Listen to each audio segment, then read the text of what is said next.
बच्चों, welcome to our channel Commerce Achievers. और बच्चों, हमने पिछली वीडियो में पढ़ा था कि जनरल क्या होता है, इसका फॉर्मेट क्या होता है बनाने का और ये कैसे बनाते हैं। अब हम नेक्स्ट वीडियो में आज हम आपको एक आध और क्वेश्चंस को ट्राई करके बताएंगे कि क्वेश्चंस कैसे और हम करेंगे कॉमर्स के जनरल में। Okay students. सो बच्चों, अब हम आपको क्वेश्चंस बताते हैं। ये आपका पहला क्वेश्चन है। पहले क्वेश्चन में हम बताते हैं कि 1 जनवरी 2002 को नकद माल खरीदा है 10,000 का, और बच्चों 4 जनवरी 2002 को नकद माल बेचा है 4,000 का। 8 जनवरी 2002 माल दान में दिया 100 रुपये का, और बच्चों 11 जनवरी 2002 को गाड़ी भाड़ा चुकाया है 40 रुपये का, और बच्चों 15 जनवरी 2002 को निजी प्रयोग के लिए माल निकाला है 200 रुपये का, और 18 जनवरी 2002 मुरारी से माल खरीदा 4,000 का। 21 जनवरी 2002 को माल नमूने के रूप में मुफ्त बांटा 400 रुपये का। 25 जनवरी 2002 गोदाम में आग लग जाने के कारण माल नष्ट हो गया 700 रुपये का, और बच्चों 29 जनवरी 2002 को माल चोरी चला गया है 150 रुपये में, और 31 जनवरी 2002 को कर्मचारियों को वेतन दिया 600 रुपये। ये बच्चों हमने इसलिए बताया है कि आपको कोई शब्द नहीं समझ में आता है तो आप एक बार ओरली भी सुन के समझ सकते हैं, वैसे तो आपको समझ में आ जाएगा। और बच्चों हम बताएं कि अब हम इनकी ये जनरल है, अब इनकी ट्रांजैक्शंस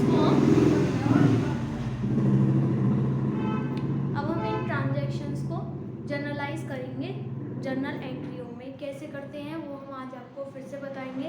हमने कल एक क्वेश्चन एग्जाम्पल के रूप में बताया था, आज हम फिर से आपको एक क्वेश्चन और बताएंगे कि कैसे जनरलाइज हम करेंगे क्वेश्चंस। Okay students. और बच्चों ये जो बुक की क्वेश्चंस हैं ये हम पी के दत्त की बुक से पढ़ा रहे हैं आपको। और बच्चों अगर आपको कोई भी प्रॉब्लम है या फिर कोई भी डाउट है तो आप हमारे कमेंट बॉक्स में मुझे कमेंट करके बता सकते हैं कि कोई मिस्टेक या फिर कोई भी आपको कोई भी गलती लग रही है कुछ होता है तो आप बता दीजिए, या फिर आपको कोई डाउट हो तो आप क्लियर कर सकते हैं। Okay students.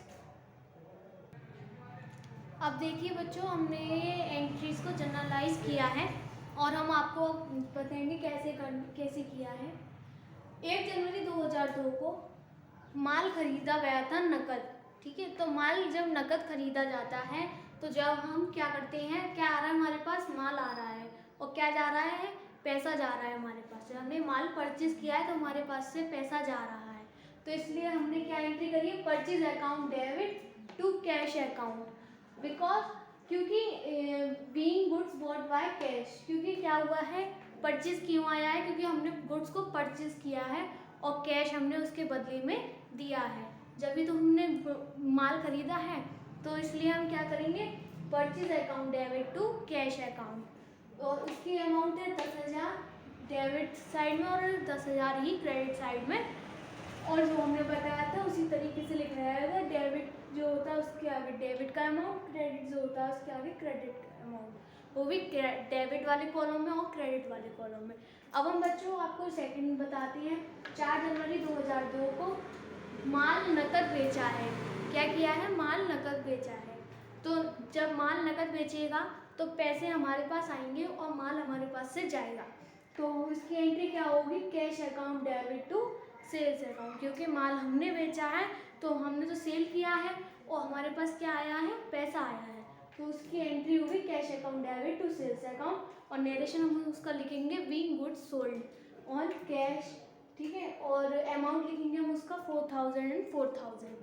अब बच्चों नेक्स्ट एंट्री पे पहुँचते हैं हम। 8 जनवरी 2022 को क्या हुआ है कि माल दान में दिया है, ठीक है, माल को क्या किया, दान में दिया गया है।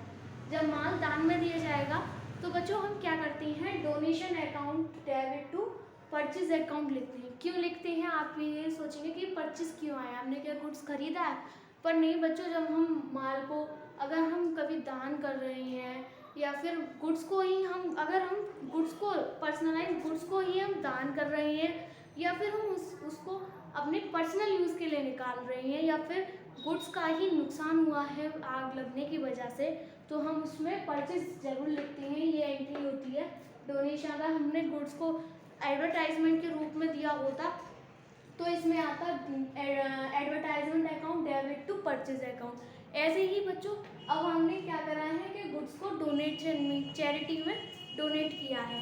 अब जब हम डोनेट किया है तो हम उसकी क्या लिखेंगे entry, donation account debit to purchase account. और बच्चों इसकी नरेशन क्या बनेगी, बीइंग गुड्स डोनेट। अब इसके अमाउंट बच्चों हम बताएंगे कि 100 रुपये का था तो 100 रुपये डेबिट साइड, 100 रुपये क्रेडिट साइड हम लिखेंगे। अब बच्चों हम नेक्स्ट एंट्री बताते हैं आपको 11 जनवरी 2002 को। क्या हुआ है बच्चों, कार रेंट पर कार रेंट जो है गाड़ी भाड़ा चुकाया है बच्चों। अब गाड़ी भाड़ा चुकाया है तो उसकी एंट्री क्या होगी बच्चों, गाड़ी भाड़ा चुकाया गया तो उसकी होगी car rent account debit to cash account. आप उसमें cash account debit to cash account भी लिख सकते हैं। और बच्चों ये पैसे में चुकाया गया है तो हम क्या लिखेंगे इसका, टू कैश अकाउंट। और अगर हमने इसे क्रेडिट में अगर हमने कभी भी कोई भी क्रेडिट में दिया था तो हम या तो उस पर्सन का नाम लिखते हैं या फिर हम अगर कैश में दिया है तो कैश लिखते हैं। ओके स्टूडेंट, अब इसका अमाउंट लिख दिया 40 रुपये डेबिट साइड, 40 रुपये क्रेडिट साइड। अब बच्चों 15 तारीख की आती है एंट्री, इसमें है माल। इसकी है बच्चों निजी प्रयोग के लिए माल निकाला गया है। जब पर्सनल यूज़ के लिए माल बिजनेस से निकालो या अपने बिजनेस से ही निकालते हैं तो उसको बच्चों हम लिखते हैं drawing account debit to purchase. अभी हमने आपको बताया था कि अगर हम गुड्स को ही निकाल रहे हैं बिजनेस से या फिर हमारा गुड्स ही नष्ट हुआ है आग लगने की वजह से, है ना, तो या फिर हमने चैरिटी के रूप में दिया है हमने गुड्स को, अगर गुड्स हमने एडवर्टाइजमेंट के रूप में दिया है तो वो उस कंडीशन में आपकी एंट्री में परचेज अकाउंट जरूर आएगा, वो भी टू साइड में। क्या आएगी अब उसकी drawing account debit to purchase account, क्योंकि गुड्स को ही हमने अपने पर्सनल यूज़ के लिए निकाला है तो इसलिए बच्चों हम ये वाली एंट्री इस तरीके से करेंगे। उसकी नरेशन होगी being good withdrawn for personal. अगर बच्चों हमने अभी ये कैश में ही किया होती है इस ट्रांजेक्शन को तो इसका लिखा जाता है drawing account debit to cash account, क्योंकि हमने वो पैसे से अपने पर्सनल यूज़ के लिए पैसा निकाला है अपने बिजनेस से, तो उसके लिए हम क्या बोलते हैं drawing account debit to purchase account. और बच्चों हम इसकी अमाउंट लिखेंगे 200 रुपये और इधर भी 200 रुपये। ओके बच्चे, अभी हम और आपको और एंट्री भी बता रहे हैं। अब देखिए बच्चों, अब हम बताते हैं 18 जनवरी की एंट्री है 2002 की। इसमें क्या है कि मुरारी लाल से माल खरीदा है, वो भी इसमें बच्चों ये नहीं बताया गया कि क्रेडिट है कि कैश है। अब हम इसमें कैसे पता करेंगे, तो बच्चों हम इसमें पता ऐसे करेंगे कि जब हमें किसी का नाम दिया गया और हमें ये नहीं करा गया कंफर्म कि ये कैश में है या क्रेडिट में है, तो हम इस एंट्री को क्रेडिट मानेंगे क्योंकि उसका नाम दिया गया है। तो इसमें जब गुड्स परचेज की है तो purchase account debit to Murari Lal, क्योंकि ये क्रेडिट ट्रांजैक्शन हुई है तो इसकी अमाउंट लगेंगे 4000 और 4000। अब बच्चों 21 जनवरी 2002 की है। गुड्स को नमूने के रूप में बांटा गया है, माल को क्या हुआ है कि एडवर्टाइजमेंट के तरीके से बांटा गया है फ्री सैंपल की तरह। तो बच्चों सिर्फ सैंपल की तरफ गुड्स को ही बांटा है। अब ये तो कहा नहीं है कि पैसे बांटी है, कैश दिया है गुड्स के रूप में, तो ये अगर बच्चों जब हमने कैश दिया होता तो हम क्या करते हैं advertisement debit to cash account. अब हम बच्चों क्या दिया गया है कि परचेज, जब क्योंकि परचेज क्यों आएगा, क्योंकि जब हमने बताया था कि जब गुड्स को अगर दान दिया जा रहा है या गुड्स के संग कोई पर्सनल यूज़ के लिए निकाल रहा है गुड्स को, तो जब हम क्या रखेंगे जो भी अब हमने डोनेट किया है तो donate account debit to purchase. ऐसे ही अब हमने इसमें सैंपल के रूप में दिया है तो इसमें क्या आएगा advertisement account debit to purchase account being goods distributed as sample 400 and 400। अब बच्चों 25 जनवरी 2002 की आती है एंट्रीज में क्या है कि गुड्स चोरी माल क्या हुआ है कि नष्ट हो गया है फायर की वजह से। तो जब आग लगने की वजह से माल नष्ट हुआ है तो क्या होगा loss by fire account debit to purchase account, क्योंकि गुड्स ही हुआ है ये भी, तो गुड्स जब होता है तो यही होता है loss by fire account debit to purchase account being goods loss by fire. कितनी अमाउंट है 700 700। 29 जनवरी 2002। अब बच्चों इसमें क्या है कि माल चोरी हो गया है। जब माल चोरी हुआ है तो इसमें भी होगा loss by theft account debit to purchase account, क्योंकि बच्चों जब गुड्स क्या हुआ है, चोरी हुआ है, तो जब हम क्या लिखेंगे, loss by theft account debit to purchase account. Be goods stolen, और 150 रुपये का था तो 150 रुपये। 31 जनवरी 2002 को बच्चों सैलरी के कर्मचारियों को सैलरी दी है। जब कर्मचारियों को सैलरी दी है तो ये बच्चों क्या है, ये एक्सपेंसेस है। एक्सपेंसेस कहाँ आता है, डेबिट साइड में। अब हमने एक्सपेंसेस को चुकाया है तो क्या आएगा, वेतन चुकाया है तो salary account debit to cash account, being salary paid to workers 600 and 600। Okay student, अब हम इसका टोटल करेंगे, डेबिट साइड का टोटल एंड क्रेडिट साइड का टोटल, जो हमने आपको बताया था। तो बच्चों अब इसका टोटल क्या आता है, 60,190 एंड 60,190 क्रेडिट का भी और डेबिट का भी। अब बच्चों सेम आया है, आपका इक्वेशन खत्म होता है यहीं पे ही। ओके स्टूडेंट्स, और थैंक यू। और बच्चों ये है कि हमने जो अब आपको एक क्वेश्चन बताया है, आप ऐसे ही और भी क्वेश्चंस कर सकते हैं। ओके स्टूडेंट्स, अब बच्चे आपका ये क्वेश्चन यहीं पे ही ख़त्म होता है।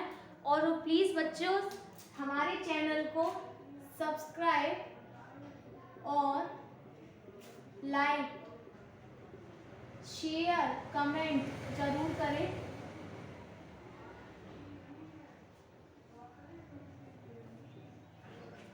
और बच्चों हमारे चैनल को सब्सक्राइब कीजिए ज़रूर।